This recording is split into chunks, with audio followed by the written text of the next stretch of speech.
Economia Direta. Os assuntos econômicos em discussão na Câmara. Para falar sobre os impactos do novo modelo de sistema tributário na economia brasileira, já está conosco aqui nos estúdios da Rádio Câmara o deputado Luiz Carlos Rauli, do Podemos do Paraná, especialista em reforma tributária, relator de uma proposta que foi discutida em outra legislatura, um dos entusiastas desse tema. Deputado, bom dia, muito obrigado pela sua presença aqui nos nossos estúdios. Muito bom dia, a Rádio e TV Câmara, né? A rádio é mais antiga, né, do que a TV. A TV é 25 anos. A rádio vai fazer 25 anos em janeiro agora. Ah, também as duas, que maravilha. São bem paralelas. Eu estava aqui, né, no começo. Que prazer bom. muito grande estar aqui novamente para falar sobre o tema econômico mais importante do século XX e XXI. Estamos aqui à sua disposição. Deputado Rauli, eu queria que o senhor destacasse algumas das coisas que a reforma tributária traz. Quer dizer, a promessa é de simplificação, Sim. menos burocracia, não é assim, para empresas principalmente, não é, mas também para a arrecadação como um todo, né, menos esforço para que o setor produtivo pague os impostos. O que o senhor destacaria genericamente no primeiro momento sobre as vantagens, as vitórias da aprovação da reforma tributária? Primeiro, por que reformar, né? Essa é a primeira pergunta, né? O Brasil tem o mais anacrônico e caótico sistema tributário do mundo. Ele é considerado pelo Banco Mundial e outras instituições o 184 pior sistema do mundo, em 193 países que tem a ONU. Então, o sistema nosso é tão complexo que ele acumulou tantos problemas para as empresas, né? Ela ocasionou quebradeira de empresa ao longo dos anos, baixo crescimento da economia, desemprego crônico, subemprego, milhões de desalentados no Brasil, diminuição do poder de compra das famílias. E com isso o Brasil deixou de crescer. Aumentou a sonegação assustadoramente nesses últimos 40 anos. Então, a necessidade de reforma é imperiosa para que a economia brasileira volte a crescer. Você sabia que o Brasil, de 1931 a 1980, foi o país que mais cresceu no mundo, a 6,3% ao ano. Cada 15 anos, 16 anos, dobrava o PIB.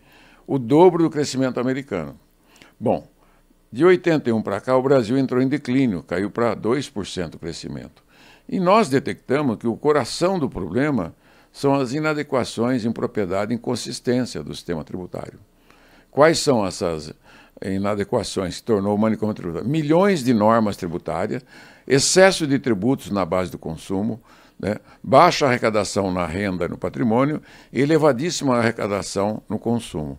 Mas o que é a arrecadação do consumo? É todo aquele imposto que vai para o preço final do bem e serviço consumido pela população. Então, o que nós pretendemos resolver com esta reforma? Primeiro, acabar com a guerra fiscal entre os estados. Então, hoje ainda os estados tributam o outro estado nas vendas interestaduais. Tudo, tributa energia, né? Tributa tudo entre os estados. Segundo, hoje o atual sistema de ISS, CMS, IPI, PIS, COFINS permite que o empresário declare o imposto e deixe de pagar. E fica devendo o imposto. Quer dizer, é um imposto que o cidadão, a cidadã já pagou, já recolheu. Terceiro, essa complexidade, que é a mais complexa burocracia do mundo, ela traz um prejuízo de despesa burocrática. O Banco Mundial calcula em 100 bilhões por ano. O IBPT do Paraná calcula em 200 bilhões por ano. Isso quem paga é o consumidor. Quarto, né, o contencioso tributário brasileiro, que a empresa não se conforma com o imposto, vai a recurso administrativo no fisco estadual, federal, municipal, e no CARF e na Justiça, de 7 trilhões e meio, 75% do PIB. As empresas no Brasil devem para o governo federal, estados e municípios 5 trilhões de reais. E anualmente a sonegação chega a 800 bilhões por ano. Para ter uma ideia de grandeza, o déficit do governo federal fala em 150 bilhões. Quer dizer, o que tem para arrecadar, que já foi consumido e pago pela população, chega a 4 vezes, 5 vezes mais do que, né, poderia cobrir o déficit público. E há outros problemas. Então, o Brasil deixou com essa anarquia tributária, que chama de manicômio tributário, circo tributário, um verdadeiro Frankenstein funcional, acabou matando as empresas. Com isso, mata os empregos.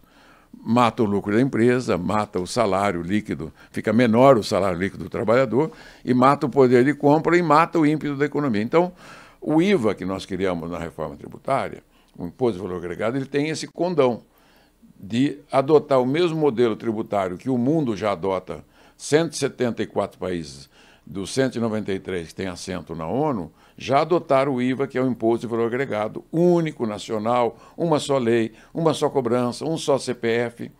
E com isso você limpa, moraliza, sistematiza, fica fácil. E mais, nesse período nós agregamos a tecnologia que não tem em outros países.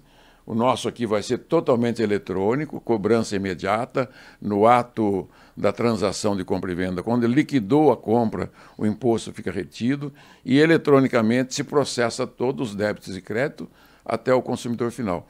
Vai ser uma revolução econômica nos próximos anos. A pena é que demora um pouco para implantar.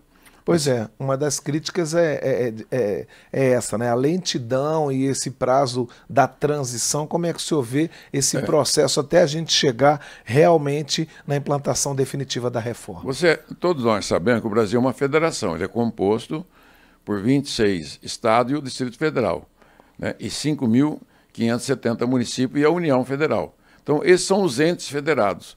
Os governadores do processo da reforma exigiram que os benefícios fiscais atuais concedidos pelos governos estaduais, que são pagos pelo consumidor, não são pagos pelos estados, não são pagos pelo orçamento estadual, e também o benefício fiscal federal tivesse uma transição até 2032.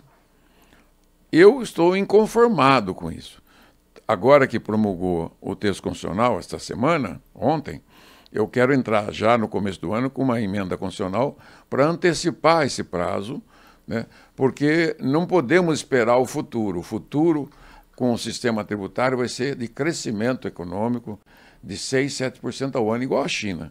Essa é a visão que eu tenho do futuro. Se nós erramos por 40 anos com o pior sistema do mundo, já que já temos aprovado o melhor sistema do mundo, vamos correr a aprovar as leis complementares e implantar o novo modelo e entrar em vigor rapidamente a parte federal e a segunda parte, que é dos estados e municípios. Com isto, toda a população, né, todas as empresas, né, todos os governos, todo o Brasil vai ganhar. Então é o ganha-ganha. Deputado, o senhor falou nas leis complementares, eu gostaria de que o senhor esclarecesse isso para os nossos ouvintes e telespectadores. O que é que passa a valer já, o que depende de regulamentação, né? Porque a gente divulga um pacote reforma tributária, mas nem tudo vai funcionar imediatamente, né? Bom, o coração da reforma é o IVA. O IVA se desdobra em dois nomes. O Imposto de Bem e Serviço Estadual Municipal, o IBS, e a Contribuição de Bem e Serviço, que é federal. Os dois têm a mesma natureza, a mesma base de tributo, vai tributar todos os bens e serviços que são produzidos no Brasil ou fora do Brasil e consumidos pelas famílias brasileiras. Eu estimo que mais ou menos são 100 mil itens e subitens, né? O que é um item? Esse copo é um item, esse telefone é um item, esse microfone é um item, esse paletó é um item, né? Uma calça é um item. Então, esses itens, subitens, 100 mil, são a base tributária do consumo do IVA, do IBS-CBS. Vai ter uma lei só. Então, no primeiro ano, agora, 2024, nós temos que aprovar a lei que regulamenta o dispositivo constitucional. Assim foi na Constituinte de 88 e outras emendas constitucionais. Eu mesmo fui o relator da lei do ICMS derivada da Constituição de 88, quando acrescentou o S do ICMS. Eu também fui o relator da lei do Super Simples, depois da emenda constitucional que aprovou em 2003, que permitiu unificar o Simples para a União, Estados e Municípios. E do MEI também. Então, eu sou o pai do Simples e do MEI. E sou um dos idealizadores, né, da reforma tributária com a PEC 293 e a 110. Então, esse ano que vem, aprovam as leis, faz o teste do funcionamento da cobrança automática 5.0, modelo Miguel Aboab, que é o engenheiro do ITA, que bolou um modelo de cobrança eletrônico instantâneo, né? Não precisa mais o imposto ficar dentro da empresa. E, em seguida, você tem para o ano que vem alguns tributos, o IPVA, né? O ITCMD, né? O IPVA para barcos, aeronaves, já pode os estados e municípios incluir nas suas leis estaduais e já colocar para cobrar o ano que vem. A graduação do ITCMD, que pode ir até 8%, né? A alíquota hoje, a alíquota máxima no Brasil é 8%. Então, os estados estão autorizados, aqui pode pôr uma alíquota de 1% para pobre e 8% para o rico, né? Isso já está dentro do texto constitucional autorizado. Nós estamos aqui no painel eletrônico com o deputado Luiz Carlos Rauli, do Podemos do Paraná, falando sobre reforma tributária que foi promulgada nesta quarta-feira. Deputado, o senhor falou em sonegação. Essas mudanças todas, imposto único, o fim da cumulatividade e as outras providências que a reforma tributária trouxe, elas facilitam a fiscalização do pagamento de impostos também? Sim, sim, sim.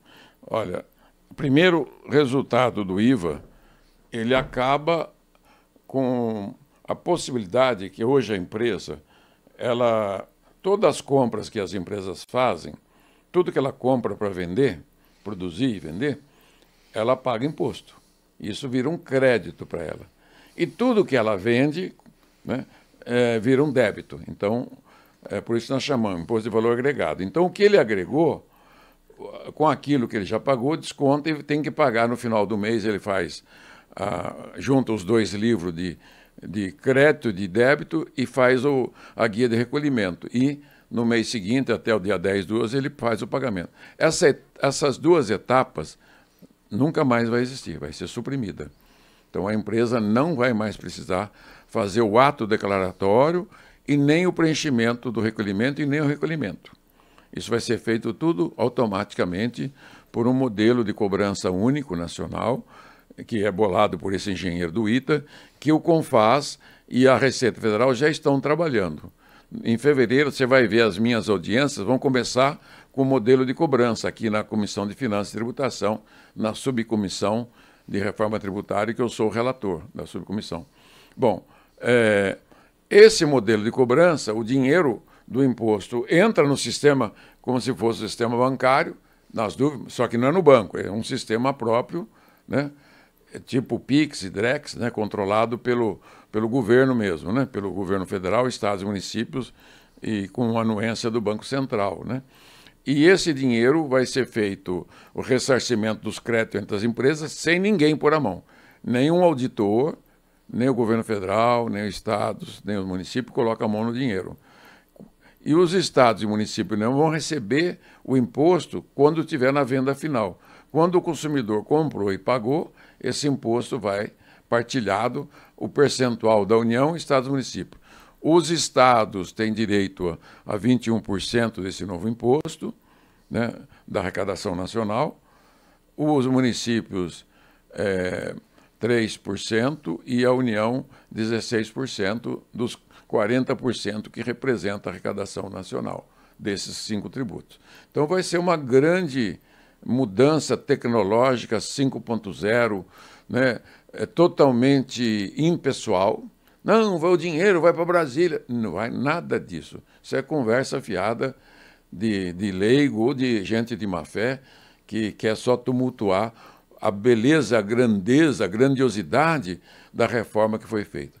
Primeiro, quero alertar o país e lembrar, a reforma constitucional tributária é como a Constituinte. Ela não depende do Executivo, do Judiciário, ela depende exclusivamente do Congresso, da Câmara e do Senado. A reforma que nós aprovamos, a PEC 45, depois foi usada a 110 e a 293, ela é do Congresso, de iniciativa a 45 do Baleia Rossi, a 110 do Davi Alcolumbre, que é a mesma PEC que eu elaborei aqui, que eu dei para ele assinar esta PEC, entendeu? Ela é inteiramente do Congresso. Claro, para passar uma emenda dessa, precisa o apoio de todos os partidos, do presidente das duas casas, que os dois foram atuantes, do governo federal, né, o apoio do governo, a maioria dos governadores, a maioria dos prefeitos, a maioria dos empresários e dos trabalhadores. Os trabalhadores foram o primeiro que aderiram à reforma, liderado pelos auditores e analistas fiscais do Brasil inteiro. Eles são, né, realmente que puxaram, ajudaram a fazer com que a reforma fosse aprovada. Deputado, eu queria falar com o senhor sobre duas críticas que foram feitas. Eu queria saber qual é o seu posicionamento sobre isso. Primeiro, sobre a lista de exceções, né? Quem é contrário a alguns pontos da reforma fala que são muitas exceções. E primeiro vamos falar sobre isso, para não confundir o nosso ouvinte. Pode você falar da outra do serviço? Não? Isso, a questão dos serviços também. É a mesma resposta. Tá bom, porque a outra crítica é sobre um excesso de carga tributária ainda sobre o setor de serviços. Vamos falar para o Brasil, né? Aqui é um economista que é independente, um deputado independente. Eu não sou governo nem oposição nesse momento. Já fiz muita oposição ao PT, mas como o meu mandato veio pelas mãos de Deus, né, porque eu não tinha nem como estar aqui, eu dedico esse mandato à mudança do país. Bom, eu falei que o Brasil, o mercado consumidor brasileiro, o mercado de produção de bens e serviços, tem 100 mil itens aproximadamente, ok? O que significa isso? Tudo que o setor rural brasileiro produz, ele vai para a indústria, ou vai para o comércio, ou vai para a exportação, ok? Está entendendo isso? Tudo que o meio rural produz, vai para a indústria. O que vai para a indústria transforma, manufatura, vai para o atacadista, distribuidor, para o varejista, para o comerciante, vai para o prestador de serviço e vai para o consumidor final, ok? Então, isso chama economia de mercado. A nossa economia de mercado funciona assim do mundo inteiro. Então, o que o Brasil não tem importa, o que tem de excesso exporta. Então, o mercado produtor brasileiro, quando o IBGE anualmente calcula o PIB, Produto Interno Bruto, o que ele faz? Ele soma a produção de todos os bens e serviços formais. Ele só não consegue captar exatamente a informalidade, porque não tem nota fiscal. Tudo que tem nota fiscal e que é declarado, né, as rendas, porque a soma da produção dos bens e serviços, o IBGE capta. Qual que é o tamanho do Produto Interno Bruto, que é a soma dessa produção? 10 trilhões esse ano. 3 trilhões e meio e 3 trilhões e 300 são os impostos, né, da União, Estados e Municípios. Desse 3 trilhões e meio, 1.300 são os impostos do ISS, ICMS, IPI, PIS, COFINS. São 5 impostos que representam 40% desta arrecadação de 33%, de 3 trilhões e 300, que dá 1 trilhão e 300. Então, se essa arrecadação é 1.300, elas estão dentro dos preços, não é? Porque quem paga é o consumidor. A empresa, ela faz a tributação, ela recolhe para dentro do seu caixa para depois recolher para a União. Então, ela é uma depositária temporária desse imposto. Bom, nisso, bens e serviços, para nós, economistas tributários, é uma coisa só. Ela não tem diferença, porque o consumidor ele compra bem e serviço. Quem é que compra serviço? Né? São as famílias, as pessoas que compram serviço médico, energia elétrica, a água, que é um serviço, embora ela venha como, né, a telefonia, a compra do supermercado, a compra de material de construção, compra um carro, compra uma passagem, tudo isso é prestação, né, de bens e serviços, são produção de bens e serviços, que é produzido nacionalmente, um pouquinho importa e um pouquinho exporta, mas o grosso é tudo nacional. Então, se eu tenho 100 mil itens, se a lei, a Constituição fala 1.000 itens terão alíquota menor, o que acontece com as 99 mil alíquotas? Vai elevar um pouquinho. Então, como o consumo das famílias do Brasil, o IBGE também tem uma pesquisa chamada POF, Pesquisa de Orçamento Familiar. O que ela pesquisa? Quanto que gasta cada família no Brasil e todas as famílias. Dos 10 trilhões, 65% do PIB, 6 trilhões e meio, é o consumo das famílias, que compra tudo que ela precisa para construir sua casa, reformar sua casa, comer, beber, dormir, andar, viajar, né? Tudo. Então é 6 trilhões e meio. Se a arrecadação desses 5 impostos é 13%, qual a alíquota que dá? Por dentro dá 20% e por fora dá 25%. Hoje o Brasil, o ICMS é uma alíquota por dentro. O estado que tem 20% de alíquota de ICMS, na verdade é 25%. Entendeu? Porque ele põe esses 20% no preço final 100%. 100%, 20% é o imposto e 80% é o preço da mercadoria. Quando você pega de 80 para 100, se aplica, dá 25%. Então, o que vai acontecer com esses 1.000 itens, bens e serviços que terão alíquota menor? Ele realoca nos 99 mil. No final do ano, a população paga a mesma coisa, que ninguém sabe quem consome o quê. Porque nós consumimos tudo. Tem hora que eu estou viajando de ônibus, de avião, tem outra hora que eu estou indo de ônibus urbano, tem hora que eu estou fazendo uma consulta médica, eu tenho um filho na escola. Então, tudo isso faz parte do mercado econômico e da base tributária nacional. Então, o prestador de serviço, por exemplo, energia é serviço, telefonia é serviço, né? A radiodifusão é serviço, o transporte é serviço, a limpeza e asseio de empresa, vigilância é serviços, o serviço de tecnologia, que você tem que pagar um monte de serviço de tecnologia, internet, é serviço. Mas isso está embutido no preço dos bens. Tem uma indústria contrata uma empresa de vigilância, contrata uma empresa de segurança, uma transportadora, é serviço dentro do preço daquela indústria, que quem paga é o consumidor final. Esse é um erro recorrente da economia brasileira, que os europeus que criaram o IVA na França há um século, eles morrem de rir. O brasileiro está preocupado com a alíquota quando ele está tendo, né, a melhor estrutura tributária do mundo, que é o IVA. A alíquota é uma consequência, né, de um bom sistema tributário.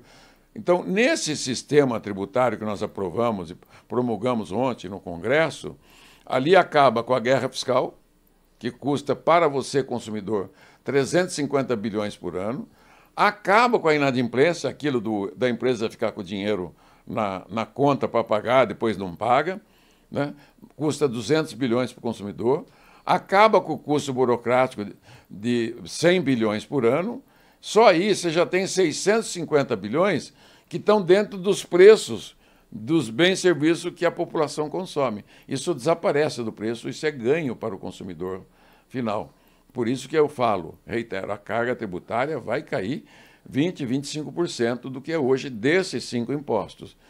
Vai viabilizar as empresas, elas vão ter o mesmo tratamento, vai fazer com que a economia de mercado brasileira seja um capitalismo transparente, né? E seja uma economia liberal mesmo, que tem que ter transparência, isonomia. Ninguém vai ter privilégio no novo sistema tributário, ninguém. Mesmo essas alíquotas menores, elas têm uma função essencial, como exemplo, comida. É zero. Comida é essencial à vida humana. O transporte público urbano de ir e vir é essencial ao ir e vir, é um dos direitos constitucionais.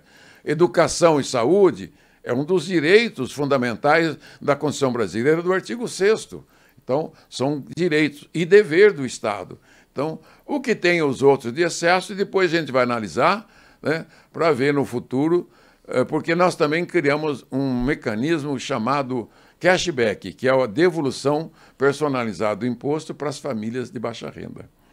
Deputado, eu sei que o senhor tem avião para pegar, a gente também tem o tempo contado, mas eu queria encerrar perguntando o seguinte: essa reforma, ela focou o imposto sobre o consumo. Vai ser preciso, daqui a um tempo, focar na renda? Já está previsto, né? O governo passado tentou mexer na tributação da renda, mas não conseguiu, não teve força, né, para mexer em nenhuma reforma econômica tributária. Ele só fez a reforma da Previdência no começo do seu governo. O atual governo e o atual Congresso Nacional, esse Congresso Nacional é o Congresso que passa para a história com a reforma tributária mais importante da história republicana brasileira. Então, o Brasil vai ter, em breve, a implantação do melhor sistema tributário de valor agregado de consumo do mundo. E o imposto de renda tem que ser muito bem estudado, para que, como você vai ter o consumo de todas as famílias pela Nota Fiscal Brasil, nós vamos criar a Nota Fiscal Brasil com prêmios diários, né, para toda a população e devolução de impostos para as famílias de baixa renda. Então, com essas notas fiscais, você vai saber quanto que cada família consome. Com isso, você vai poder cruzar com o imposto de renda e aferir a renda de cada brasileiro, de cada brasileira. Com isso, vai facilitar a reforma do imposto de renda da pessoa física e da pessoa jurídica. Então, temos um imenso trabalho pela frente neste ano 2024, mas eu, Raul, vou me dedicar a fazer a lei complementar do IVA, do IBS e ICBS, proteger a microempresa, né? Fazer a lei orgânica dos fiscos, né? A LOF, e outras leis que são necessárias para que esse sistema seja implantado rapidamente e seja o melhor e mais moderno e tecnológico e impessoal do mundo. Então, o Brasil perdeu 50 anos com esse sistema tributário iníquo e injusto e agora vai dar um salto de qualidade tecnológica. Eu confio na tecnologia, que é ela que faz a diferença na história da humanidade. E o Brasil não está usando a tecnologia a serviço do povo e do Estado brasileiro. Este é o painel eletrônico ao vivo pela Rádio Câmara e pela TV Câmara. A gente conversou com o deputado Luiz Carlos Raul, do Podemos do Paraná, sobre a reforma tributária. Deputado, muito obrigado mais uma vez pela sua presença aqui. Não é? Um abraço. Feliz Natal, né? Feliz Natal, feliz Ano Novo. Ó, a graça de Deus é que faz tudo, né? Aproveite com as famílias, né? Reconcilie com os irmãos, com os primos, com os parentes, com os amigos, com os pais, com os filhos. É uma bênção a vida humana. Que Deus abençoe, né, a TV Câmara, a Rádio Câmara, o Congresso Nacional e todo o povo brasileiro. Abraço fraterno e solidário a todos e a todas. Muito obrigado, deputado. É nosso desejo para o senhor também.